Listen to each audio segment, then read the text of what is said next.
Eh, how about that scene, 'di ba? That shocking scene yung tinagpas yung ulo ni ni Mangusting, 'di ba? Actually, 'di ba recorded yung watch party natin.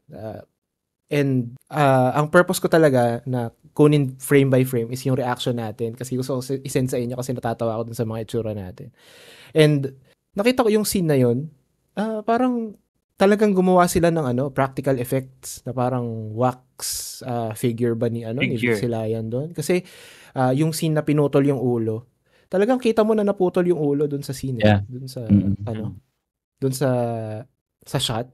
So mahusay, kahit na alam mo yun, lumang film, they definitely made use of practical effects dito. Nagawan siya ng paraan sa lighting talaga sa part na yon.